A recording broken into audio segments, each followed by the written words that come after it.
نحمدہ و نصلی و نسلم علی رسولہ الکریم اما بعد فاعوذ باللہ من الشیطان الرجیم بسم اللہ الرحمن الرحیم۔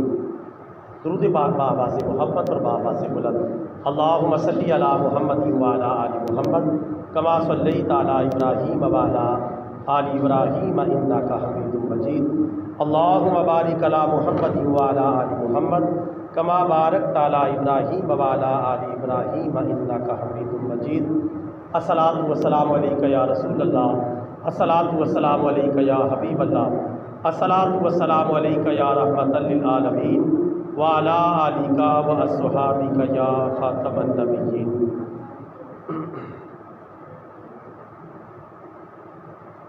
برادران اسلام، پیارے نبی صلی اللہ علیہ وسلم کی ولادت باسعادت کا مہینہ ربیع الاول جلوہ گر ہو چکا ہے اور آج اس کا پہلا جمعۃ المبارک ہے۔ انشاءاللہ ربیع الاول کے ہر جمعۃ المبارک کو شان مصطفیٰ، مقام مصطفیٰ، مرتبہ و مقام مصطفیٰ، معجزات مصطفیٰ صلی اللہ علیہ وسلم کو مختلف طریقوں سے مختلف عنوانات کے تحت بیان کیا جائے گا۔ آج اس سلسلے میں استقبال ربیع الاول کے حوالے سے پیارے نبی صلی اللہ علیہ وسلم کی آمد کے حوالے سے کچھ گزارشات آپ کی خدمت میں پیش کروں گا۔ اللہ تعالیٰ قبول و منظور فرمائے اور ہمیں پیارے نبی صلی اللہ علیہ وسلم کی پیروی کی توفیق عطا فرمائے۔ تھوڑی سی جھلکی میں آپ کو دکھاؤں گا کہ ہمارے پیارے نبی صلی اللہ علیہ وسلم غیر مسلموں، غیروں اور کافروں کی نظر میں کیا مقام اور کیا مرتبہ رکھتے ہیں۔ پہلے ایک چھوٹی سی نعت جو پیارے نبی صلی اللہ علیہ وسلم کی آمد کے حوالے سے ہے، میری لکھی ہوئی نعت ہے، اس کے چند ایک اشعار میرے ساتھ مل کے پڑھ لیں، پھر انشاءاللہ آگے کی گفتگو کرتے ہیں۔ صلی اللہ علیہ یا رسول اللہ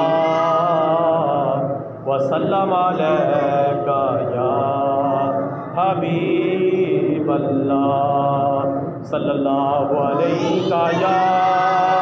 یا رسول اللہ وسلم علیک یا حبیب اللہ۔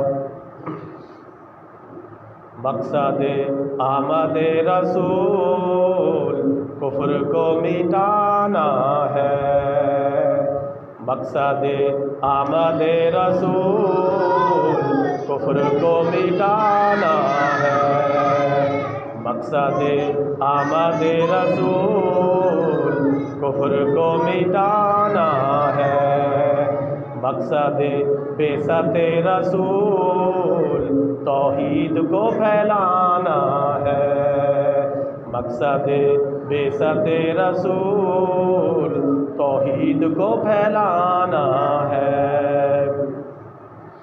سارے ہی نبیوں نے نوید یہ سنائی ہے، سارے ہی نبیوں نے نوید یہ سنائی ہے، سردار رسول بن کر سرکار نے آنا ہے، مقصد آمد رسول کفر کو مٹانا ہے۔ اگر گونگے بہرے نہیں تو مل کے پڑھے، مقصد آمد رسول کفر کو مٹانا ہے، مقصد بعثت رسول توحید کو پھیلانا ہے۔ کون اندازہ کرے آقا تیری رفعت کا، کون اندازہ کرے آقا تیری رفعت کا، کہ عرش بری پر بھی تیرا آنا جانا ہے، کہ عرش بری پر بھی تیرا آنا جانا ہے، مقصد آمد رسول کفر کو مٹانا ہے۔ گونج نہیں پڑ رہی تھا، شرما رہے آپ۔ مقصد آمد رسول کفر کو مٹانا ہے، مقصد بعثت رسول توحید کو پھیلانا ہے۔ آقا تیرا نام چمکا اوج ثریا پر، ثریا ان 7 ستاروں کو کہتے ہیں جو آسمان پہ کٹھے نظر آتے ہیں، ان کو کہتے ہیں۔ آقا تیرا نام چمکا اوج ثریا پر، اسی نام ہی نے روز محشر میرے کام آنا ہے، مقصد آمد رسول کفر کو مٹانا ہے، مقصد بعثت رسول توحید کو پھیلانا ہے۔ اس نعت میں کافی سارے اشعار ہیں، اور بھی کافی سارے اشعار ہیں، میں سب سے صرف نظر کرتا ہوں، وقت کے دامن میں گنجائش نہیں، صرف آخری شعر آپ کو سناتا ہوں۔ سرور کس کا در تجھ پہ یہ فضل الہی ہے، سرور کس کا در تجھ پہ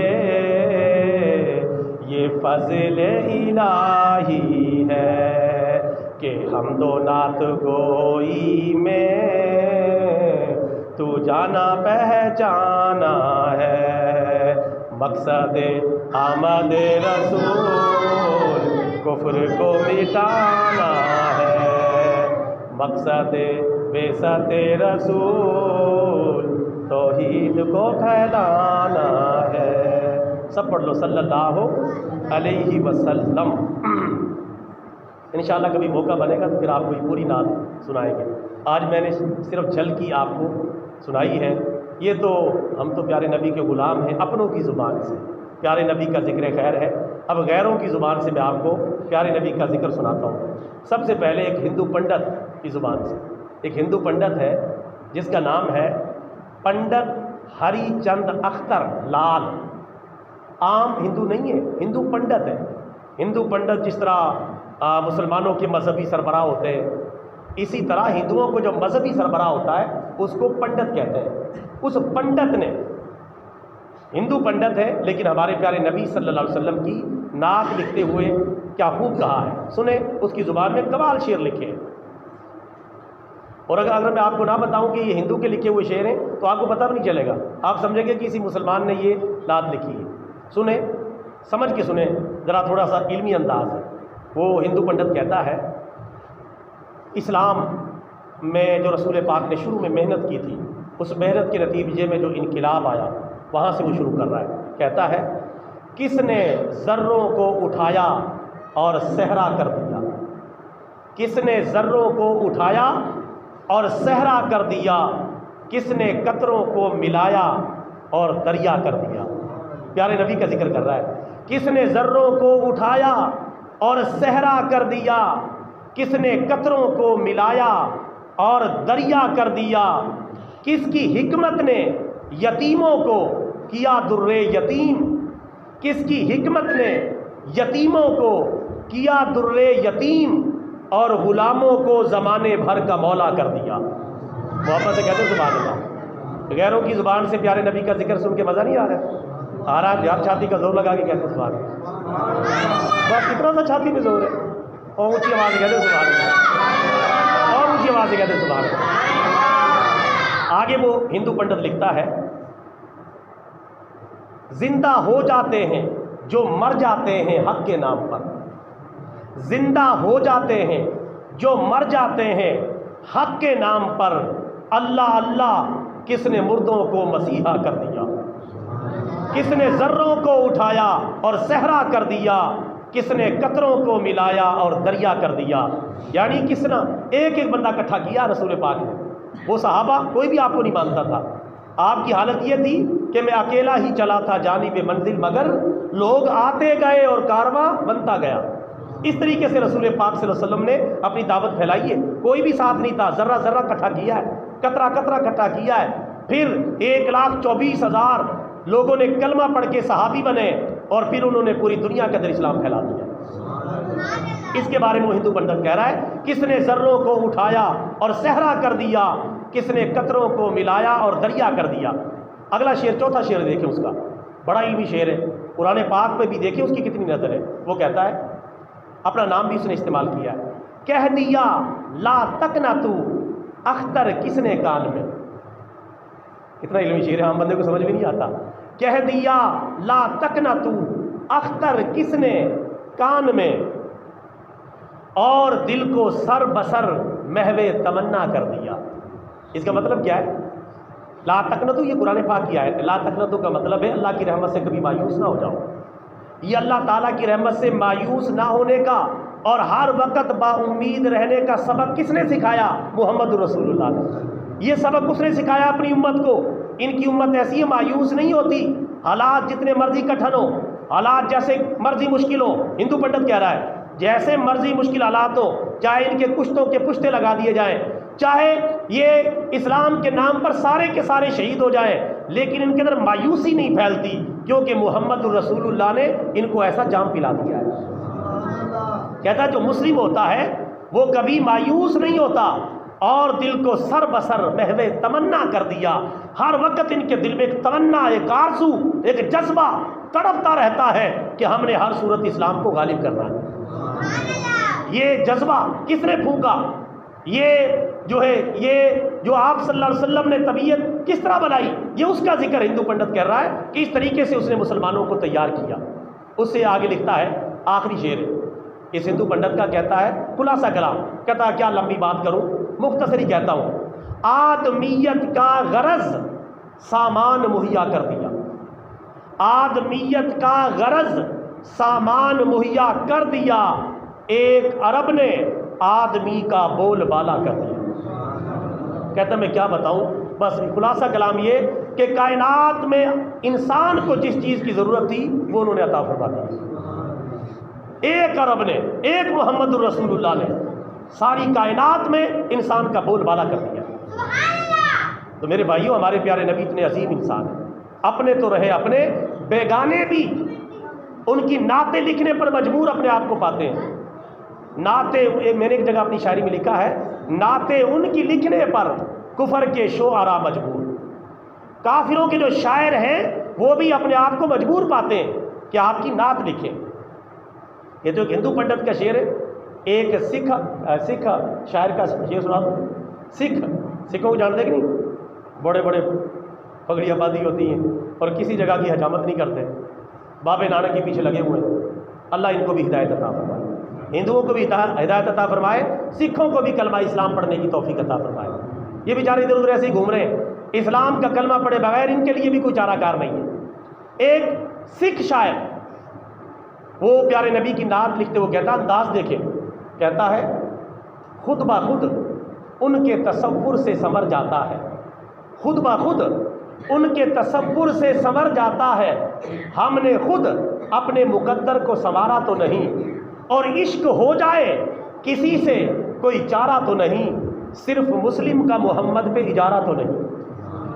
وہ کہتا ہے اگر عشق کسی سے ہو جائے، محبت کیا ہو جائے، محبت تو بے اختیار ہوتی ہے، کسی سے بھی ہو سکتی ہے، عشق جو ہے یہ بے اختیار ہوتا ہے۔ اب ہم جو ہے مجبور اپنے آپ کو پاتے ہیں، محمد رسول اللہ سے محبت کریں، عشق کریں، کوئی مسلمان ہی ٹھیکیدار نہیں ہے ان سے محبت کریں، ان کے ہمارے اوپر بھی احسانات ہیں، ہم بھی ان سے محبت کریں گے۔ یہ سکھ شاعر ہے جو ہمارے پیارے نبی کی نعت لکھ رہا ہے، چھاتی کا زور لگا کے کہتے ہیں سبحان اللہ۔ آگے آ جائیں، ایک عیسائی شاعر، عیسائی، آپ کو پتہ ہے مسلمانوں کی ٹکر کے جو لوگ ہیں وہ عیسائی ہیں صرف، باقی تو مسلمانوں کی اب ٹھوکر کی مار ہے۔ دنیا میں دو ہی مذہب ہیں جو تگڑے مذہب ہیں، ایک مسلمان اسلام اور ایک عیسائی۔ پوری دنیا میں تقریباً ان کی برابر آبادی ہے، عیسائیوں اور مسلمانوں کی برابر تقریباً ان کی آبادی ہے۔ باقی ہندو ہندوستان میں پائے جاتے ہیں، یہودی صرف اسرائیل میں پائے جاتے ہیں، اور باقی یہ سکھ جو ہے یہ پاکستان ہندوستان میں ملے جلے سے بس یہ پائے جاتے ہیں، بس یہ چھوٹا سا ایک طبقہ ہے۔ اور اسی طرح یہ بدھ مت، جین مت، یہ تھوڑے بہت ہندوستان میں، تھوڑے بہت چائنا میں، تھوڑے بہت جو ہے رشیا کے اندر پائے جاتے ہیں، باقی کا بھی یہی حال ہے۔ اسلام کی جو اصل ٹکر ہے وہ بظاہر عیسائیوں سے ہے، اور عیسائیوں کے ساتھ آج کل یہودی بھی ملے ہوئے ہیں، یہودی عیسائیوں کے ساتھ اور عیسائی یہودیوں کے ساتھ ملے ہوئے ہیں، لیکن انشاءاللہ ایک وقت آئے گا کہ ساری دنیا پہ اسلام چھا جائے گا، توڑ کر بارڈریں غلبہ پا جائے گا۔ کوئی مائی کا لال اسلام کے سامنے نہیں ٹھہر سکتا۔ جتنی مرضی جدید ٹیکنالوجی لے آؤ، جتنے مرضی ایٹم بم بنا لو، جتنا مرضی سائنس میں ترقی کر جاؤ، چاند پر پہنچ جاؤ، سورج پہ پہنچ جاؤ، جتنا مرضی بھاگ لو، اسلام کے حملے کا آپ مقابلہ نہیں کر سکتے، اسلام کی طاقت کا آپ مقابلہ نہیں کر سکتے۔ یہ ہر جگہ چھا جانے والا طوفان ہے۔ چاند پر تو خیر پہنچ ہی نہیں، دعویٰ کیا ہوا ہے انہوں نے چاند پر جانے کا کہ ہم چاند پر پہنچ گئے، یہ بھی ایک فراڈ ہے۔ میں نے اپنی کئی ویڈیوز کے اندر اس فراڈ کو واضح کیا ہے کہ انسان چاند پر نہیں پہنچا، لیکن یہ فراڈ دنیا کے اندر عام ہے، عام دکھتا ہے۔ یہ بڑی تفصیل ہے، میں لمبا ذرا اور طرف نکل جاؤں گا ورنہ میں یہ بات بیان کرتا۔ یہ میں ویسے ان کو سمجھانے کے لیے کہہ رہا ہوں، آپ چاند پہ چاہے بھاگ جائیں چاہے سورج پہ بھاگ جائیں، اسلام سے آپ نہیں بھاگ سکتے۔ مر کے تو کدھر آنا ہے؟ نیچے مٹی کے اندر، اور پھر اللہ کی بارگاہ میں پیش ہونا ہے۔ اس لیے کلمہ پڑھ لو، مسلمان بن جاؤ، اچھے رہ جاؤ گے، ورنہ دنیا و آخرت میں تباہی ہے۔ اچھا، میں عیسائی شاعر کی بات کر رہا تھا۔ اس عیسائی شاعر کا نام ہے نذیر اختر۔ نذیر اختر، ادھر میں عیسائی شاعر کا شعر بھی سنا رہا ہوں، ادھر مجھے بتی جانے کی فکر بھی لگی ہوئی ہے۔ 2:15 بجے بتی جائے گی۔ ہماری حکومت اتنی سیانی ہے کہ جیسے ہی یہ جمعہ پڑھیں گے فوراً ہم بتی لے جائیں گے۔ اب ان کو پتہ نہیں ایک جمعہ ایسا بھی ہوتا ہے جو 2:30 بجے تک بھی چلتا ہے، انہوں نے سمجھا کہ شاید 1:30 بجے ختم ہو جاتے ہیں جمعے۔ تو اب تو یہ شعر میں آپ کو سنائی دیتا ہوں عیسائی شاعر کا۔ لائٹ تو جانے کے قریب ہے، میں چاہتا تھا گرمی سے بچ جائے، پہلے جمعہ پڑھ لیں، لیکن چلو کوئی بات نہیں۔ نذیر اختر اس شاعر کا نام ہے۔ کتنا کمال شعر لکھا ہے، کہتا ہے معراج کا واقعہ بیان کرتے ہوئے، پل میں ورائے عرش گئے اور آ گئے، پل میں ورائے عرش گئے اور آ گئے۔ کون؟ ہمارے پیارے نبی۔ پل میں ورائے عرش گئے اور آ گئے، انسان کا ہے مقام کہاں تک بتا گئے، اور کیسر اس سے بڑھ کر ہو کیا درس زندگی، جینا سکھا گئے ہمیں مرنا سکھا گئے۔ ہے بندہ عیسائی لیکن حق کو مان گیا ہے۔ میرے بھائیو، حق کو ماننا یہ ہر بندے کے بس کی بات نہیں ہے۔ عیسائی اپنی جگہ عیسائی رہا، لیکن حق کو اس نے تسلیم کیا۔ حق کو جو تسلیم نہیں کرتا وہ پھر ابو جہل بن جاتا ہے۔ حق کے سامنے اکڑ کے نہ کھڑے ہو، جب حق کا پتہ چل جائے حق کو قبول کر لیں۔ ابو جہل اپنی چودراہٹ میں مارا گیا ہے۔ ابو جہل کو پتہ تھا اسلام سچا ہے، نبی پاک سچے ہیں، اس نے ایک موقع پر اقرار بھی کر لیا کہ میں مانتا ہوں محمد صلی اللہ علیہ وسلم سچے ہیں۔ انہوں نے آج تک جھوٹ نہیں بولا، یا پھر اللہ کے بارے میں کیسے جھوٹ بول سکتے ہیں جب انہوں نے دنیا کے بارے میں کبھی جھوٹ نہیں بولا، یہ بالکل سچے ہیں۔ بس ان کی تعلیم پر میرا دل نہیں جمتا۔ کیوں نہیں جمتا؟ کہ میری چودراہٹ چلی جائے گی۔ یہ چودراہٹ اور سرداری یہ بڑی خطرناک چیز ہے۔ چودراہٹ اور سرداری نے ابو جہل کو مروا دیا۔ کلمہ اس نے نہیں پڑھا، آخرکار کتے کی موت مارا گیا جنگ بدر میں، 2 بچوں نے اسے قتل کیا۔ چودراہٹ پھر بھی ختم ہو گئی، اس لیے حق کے مقابلے میں نہیں کھڑا ہونا چاہیے۔ یہ چودراہٹ سرداری کے چکر میں حکمران بن گیا ہوں، یہ ہمارے حکمران بھی کیا کرتے ہیں آج کل اسی چکر میں، اپنی چودراہٹ، حکمرانی، طاقت، قوت، اقتدار کے نشے میں یہ حق کے مقابلے میں کھڑے ہو جاتے ہیں، اسلام کو نافذ نہیں کرتے۔ جمہوریت کی رٹ لگا کے 5 سال کے لیے قبضہ کر لیتے ہیں، اور اس کے بعد حق کے سامنے کھڑے ہو جاتے ہیں، حق کو قبول نہیں کرتے، حق کو نافذ نہیں کرتے۔ یہی بیماری ان کے اندر بھی پائی جاتی ہے۔ اگر ان کو کیا لگے ہماری بجلی کے بلوں سے، ہماری مہنگائی سے، ہمارے معاملات ہی فارمیلٹی ہوتی ہے جو پوری کرنی ہوتی ہے، انہوں نے کوئی خودکشی کرے، کوئی مرے، کوئی گرے، انہیں اگر ان کو پرواہ ہوتی فلسطین کے کٹتے ہوئے بچے، آج ان کے سامنے نہیں ہو رہا سب کچھ، فلسطین کے اوپر کیا ظلم و ستم کے پہاڑ توڑ دیے گئے، لیکن کوئی جو بھی نہیں دیں گی، بلکہ جو اسلام آباد کے اندر احتجاج کر رہا ہے اسے گرفتار کر کے جیل میں ڈال رہے ہیں کہ فلسطین کا سرعام نام نہ لو، امریکہ ناراض ہو جائے گا، غزہ کا سرعام نام نہ لو، ہمارے ڈالر بند ہو جائیں گے، اور سرعام جو ہے یہ فلسطینی بچوں کا نوحہ نہ جو ہے بیان کرو، ہمارے معاملات خراب ہو جائیں گے، معیشت خراب ہو جائے گی۔ یہ ان کا بھی حال ہے۔ اللہ ان کو ہدایت عطا فرمائے، کافروں کا ڈر اپنے دل سے نکالیں، اسلام کی محبت پیدا کریں، حق کے لیے کھڑے ہوں، پھر دیکھیں انشاءاللہ اللہ تعالیٰ آپ کو دنیا کی قیادت عطا فرما دے گا۔ لیکن حق ایسی چیز ہے، ایک عیسائی ہے، آخری بات بیان کر کے بات کو مکمل کرتا ہوں، ایک عیسائی مصنف ہے جس کا نام ہے مائیکل ہارٹ۔ کیا نام ہے؟ Michael Hart. اس نے کتاب لکھی ہے دا 100%، اس کا معنی ہے 100 عظیم شخصیات۔ یہ کتاب اردو میں دستیاب ہے۔ اس نے کتاب لکھی ہے، اس نے دنیا جہان کی 100 عظیم شخصیات کو منتخب کیا ہے اور ان کا ذکر اپنی کتاب میں کیا ہے، اور ساری شخصیات میں پہلے نمبر پر آپ خوش ہوں گے، سبحان اللہ بھی انشاءاللہ کہیں گے، سستی بھی چھوڑ دیں گے، اس نے پہلے نمبر پر ہمارے پیارے نبی کا ذکر کیا ہے۔ پہلے نمبر پر اس نے حضرت آدم علیہ السلام سے لے کر جہاں تک اس کی زندگی ہے وہاں تک ان 100 عظیم شخصیات کو چنا ہے، اور پھر ان میں سے پہلے نمبر پر ہمارے پیارے نبی صلی اللہ علیہ وسلم کو رکھا ہے. اسے پوچھا گیا یار تو عیسائی ہے، انگریز ہے، تجھے عیسیٰ علیہ السلام کو پہلے نمبر پر رکھنا چاہیے تھا، تو نے مسلمانوں کے نبی پیغمبر اسلام جناب محمد الرسول اللہ کو پہلے نمبر پر رکھ دیا ہے صلی اللہ علیہ وسلم، اس کی کیا وجہ ہے؟ اس نے جواب دیا، بڑا پیارا دیا ہے. دیکھو حق تو بندہ غیر بھی قبول کر جاتا ہے، یہ اپنوں کو پتہ نہیں کیا ہو گیا ہے، حق کو قبول نہیں کرتے، اپنے بھائیوں کی مدد نہیں کرتے اور ملک میں اسلام نافذ نہیں کرتے. وہ کہتا ہے مائیکل ہارٹ، وہ کہتا ہے کہ میں نے پوری دنیا کی کتابیں پڑھنے کی کوشش کی ہے، پوری دنیا کی تاریخ کھنگالی ہے، لیکن سارے نبیوں کی زندگی پڑھی ہے، سارے بڑے بڑے عظیم لوگوں کی زندگیاں پڑھی ہیں، لیکن جتنی دینی اور دنیاوی، سیاسی اور مذہبی، معاشرتی، گفتار میں، کردار میں جتنی کامیاب زندگی، جتنی بہترین زندگی، جتنی اعلیٰ ترین زندگی پیغمبر اسلام مسلمانوں کے نبی جناب محمد الرسول اللہ نے گزاری ہے، کائنات میں اتنی کامیاب زندگی کسی نے نہیں گزاری. اس لیے میں ان کو پہلے نمبر پر رکھنے پہ مجبور ہو گیا ہوں. یہ ہے ہمارے پیارے نبی صلی اللہ علیہ وسلم کا مقام و مرتبہ. اپنے تو رہے، اپنے غیر بھی اسے تسلیم کرنے پر اپنے آپ کو مجبور پاتے ہیں. میں نے چند ایک جھلکیاں دی ہیں ورنہ اس پر بڑی تفصیلات ہیں. سینکڑوں ایسے غیر مسلم ہیں جنہوں نے پیارے نبی صلی اللہ علیہ وسلم کی شان کو بڑے مختلف انداز میں بیان کیا ہے. میں نے اس کے اوپر ایک پوری کتاب لکھی ہے، محمد الرسول اللہ کا ذکر خیر، موجودہ تورات و انجیل کے صفحات پر. تورات میں سے، انجیل میں سے، زبور میں سے وہ ساری آیتیں اکٹھی کر کے ایک کتاب کے اندر جمع کی ہیں جس میں ہمارے پیارے نبی کا ذکر خیر کیا گیا ہے. تو میرے بھائیوں، یہ الحمدللہ کوئی عیسائی اگر اس کتاب کو پڑھ لے گا تو لازماً مسلمان ہو جائے گا. تو یہ ہمارے نبی کا مقام و مرتبہ ہے. مسلمانوں، اپنے نبی کے مقام اور مرتبہ کو پہچانو، اپنے پیارے نبی صلی اللہ علیہ وسلم کی اتباع کرو، اپنے پیارے نبی کے نظام اور سنتوں پر چلو اور اپنے پیارے نبی کے نظام کو حکمرانوں نافذ کرو. دنیا و آخرت میں کامیاب ہو جاؤ گے، اور اگر نہیں نافذ کرو گے دنیا و آخرت میں برباد ہو جاؤ گے. چند روزہ زندگی ہے، پھر اندھیری رات ہے، پھر بکرے کی ماں کب تک خیر منائے گی؟ چند دن کا اقتدار ہے، پھر اقتدار کا سورج غروب ہو جائے گا، اللہ کا سامنا کرنا پڑے گا. اللہ پھر گریبان سے پکڑ کے پوچھے گا کہ میں نے اپنے پیارے نبی کو تمہارے درمیان بھیجا تھا، میں نے اپنی کتاب کو بھیجا تھا، تم نے اسے کیوں نافذ نہیں کیا؟ حکمرانوں کے پاس پھر کوئی جواب نہیں ہوگا. پھر وہاں اللہ تعالیٰ کی عدالت کے اندر ان کا بڑا برا حال ہوگا. آج توبہ کر لیں، اللہ تعالیٰ ہم سب کو توبہ کی توفیق عطا فرمائے، ہمارے حکمرانوں کو بھی توبہ کی توفیق عطا فرمائے، اور ہمیں اپنے پیارے نبی صلی اللہ علیہ وسلم کی سیرت، صورت اور تعلیمات اور سنتوں کو اپنانے کی توفیق عطا فرمائے. آمین. وما علینا الا البلاغ المبین.